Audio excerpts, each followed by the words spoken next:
From business perspective, what impact does resiliency or lack of resilience testing can make an impact on first user experience, second is reliability, and third is trust?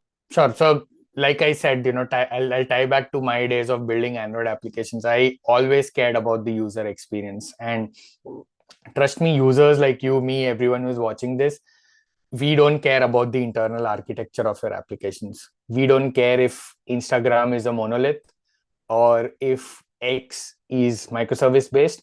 For us, it's important that your application works. When I want to post an image, I should be able to post it. When your service is slow or unavailable, for me as a customer, it's a broken product. I will go to another option, or I'll delete the application or do whatever that's possible, right?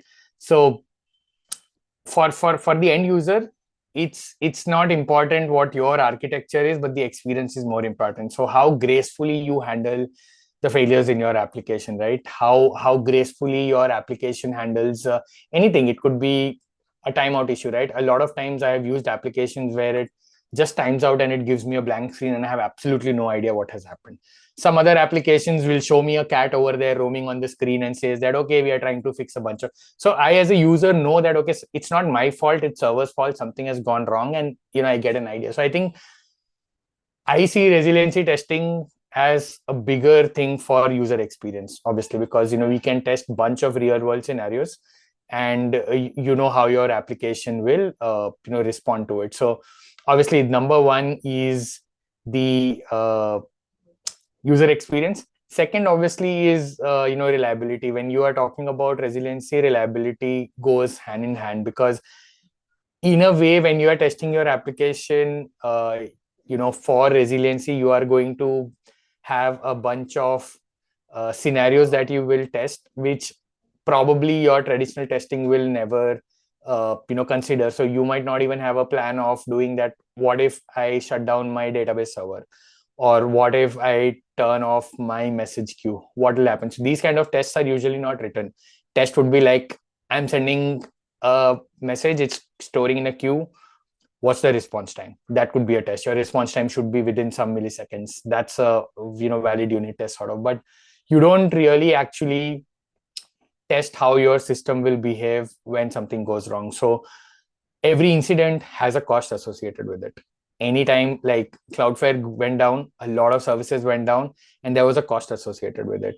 Obviously, a lot of time you will see it as a revenue lost, because you would have guaranteed as an enterprise that we will give you uptime of so and so 959s or 6 nines, but then because of this outage you are not able to commit to it, so you have lost revenue. But then I think revenue is just one part of one part of the whole picture. You lose trust from your customers that this service doesn't work a lot of times, so I might want to look at options. Secondly, within your engineering team, your team is always on a firefighting mode, because if your application and if your infrastructure is not stable, is not reliable, they are always anxious. The moment a deployment goes, the entire team will be on their toes that what if this doesn't work? What if something goes wrong, right?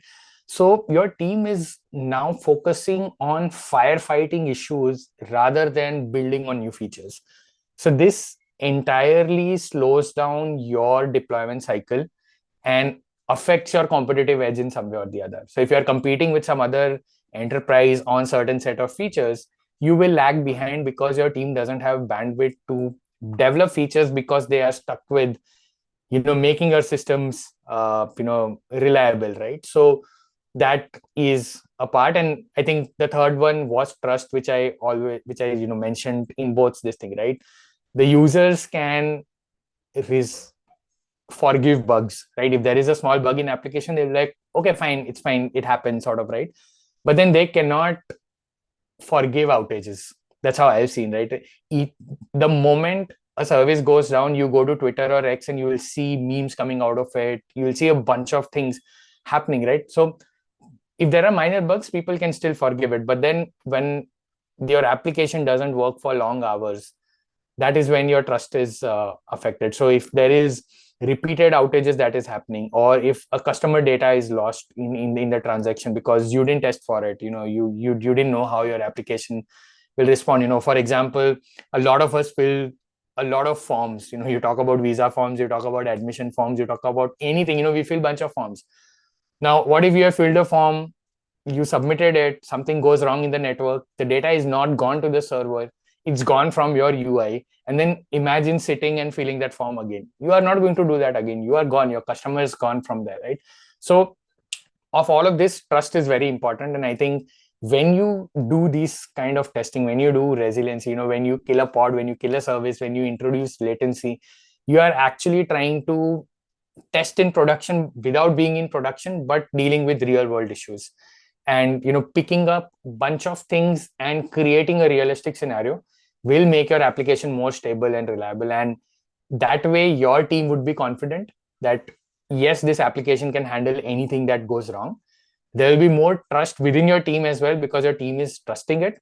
And when you have handled all of these scenarios, your customers would also trust, because these outages would reduce from a huge number to a smaller number, right? So trust is third thing that is very critical.